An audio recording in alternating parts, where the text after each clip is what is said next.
is loose. John, are you all right?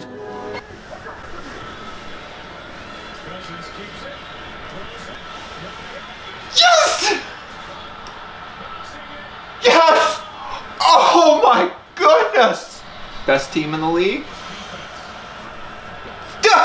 Yes! Oh, I hate him, but good play. Oh, don't run up the middle. Don't run up the middle. Don't run up the middle. Run into the right. Yes! Best team in the league. Super Bowl? Here's a throw to Jefferson, and that play gets strung out and well played by the Steelers. Roethlisberger, touchdown, Harris. Cheers nominees visit. Here's an interception off the hands of Jefferson. Harris, touchdown, Pittsburgh. From the 30, Roethlisberger with protection, downfield, caught, touchdown. Been sick on the sideline, pass is caught, Freiermuth, touchdown against Bashaud Breeland. Here's one aired out for Claypool, and contact and a flag. Underneath, it's Johnson, and he is able to break a tackle and get out of bounds. Off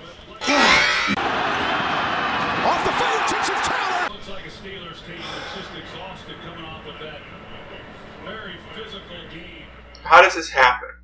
How do you lead 29-0 and dominate like no team has dominated since Vikings Buffalo in 2018? Anthony Barr wants no part of Josh Allen. Just look back at 80% of all Mike Zimmer games the past few years. This happens every game. There's a stretch where the Vikings dominate. There's a stretch where the whole team collapses. The whole team. But this happens a lot. Thursday night games with the road team. They're just not ready. They don't show up in the first half sometimes for the whole game, and it turns into a blowout. And if you watch that first half, it was about Pittsburgh not showing up. It wasn't the Vikings do anything great. Dalvin Cook would get the ball and just 100-foot wide hole to run through. This defense hasn't shown up. There are holes that are 10 yards wide. Something was off with Pittsburgh in that first half. And once they started playing, the Vikings weren't prepared for someone to start playing, and they collapsed, of course. And if the game had 10 more seconds, idiot Pittsburgh receiver, who should frankly probably be a Viking, hadn't done his pose, Pittsburgh would have won. You know, Mike Zimmer's complaint is that, the team needs more coaching, his cornerbacks aren't listening, and they're freelancing, they're not following the scheme. And nobody listens to Mike Zimmer. What does that tell you? He's a terrible leader. You think if Belichick was coaching this team, the players might listen? Please, let's end this. Please. Let's get rid of Mike Zimmer, please. Anyway, our awards for this week. The Future Viking Award, that of course goes to the Steelers receiver, I think it's Les Claypool. Caught a first down pass late in the game. Pittsburgh has no timeouts, inbounds, and he's wasting time posing. Basically cost his team the game there. Maybe next year he'll be a Viking and he'll fit right in. The John D. Filippo Award for the stupidest play call in history. You put your two best receivers right next to each other. You throw a quick pass to one of them, then the other one gets hit so hard that there's like a 50% chance he's going to be out for the rest of the game. This goes to Clint Kubiak. You can throw downfield to Justin Jefferson all you want, but let's throw laterals backwards to him at the line of scrimmage and lose 4 yards. Let's do that. That's brilliant. My ex-wife shaving her legs award for something that happens once a year. That was Dalvin Cook breaking a tackle. He had like 200 yards rushing, but Stephen Hawking could have gotten 200 yards rushing without his wheelchair in that game. My ex-wife having a fake mental breakdown for something that happens all the time. That was Dalvin Cook being tackled on first contact when it looked like he could have gotten a lot more yards. My ex-wife at one point being attractive award for something I'm pretty sure I hallucinated. That was Bashaud Breeland actually getting an interception. Then I think he got sick or something, and then he came back in and he's getting torched.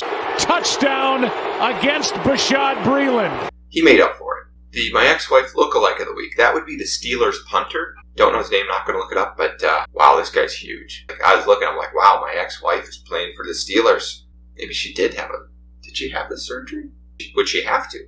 Same old crappy Vikings kicker award, of course, goes to, what's his name, Greg Joseph. Missed another extra point. And as much as I complained last week that the Vikings kept going for 2, the fact is they probably should go for 2 on every play, but actually have an intelligent 2-point play in their playbook. Same old Vikings secondary, that could go to many, many candidates. One would be Breland getting a pass interference and allowing the guy to catch the ball at the same time. One would be Chris Boyd for getting a pass interference, allowing the guy to catch the ball at the same time. Xavier Woods missing an easy interception, but the winner has to be Chris Boyd for, again, you make a great play and you taunt the guy and get a penalty and negate the great play you've made. Unsportsmanlike conduct, defense number 29. Patrick Peterson Award for piss poor effort. One would be Dalvin Cook, where Cousins threw a pass to Dalvin Cook at the sideline, and Dalvin Cook just watched it go by. Because I guess he was afraid of getting hit or something, but he just watched it go by. But Patrick Peterson came through. He had 2 really good poor effort plays, both on that final Steelers drive late in the game, where the guy caught the pass and he was running to the sideline, and Patrick Peterson just didn't take an angle to try to keep him in bounds. But the winner was second to last play of the game, where Peterson I don't know what he's doing, just should have tackled the guy in bounds and just missed completely. It's good to have him around. It's good to have every cornerback, everybody in our secondary being a complete idiot.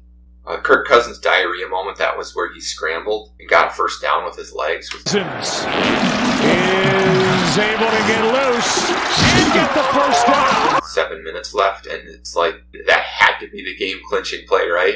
Cousins steps up, does that, and then, of course, throws an interception right after that. So, way to go, Kirk. Every player on this team just finds a way to negate every good play they make.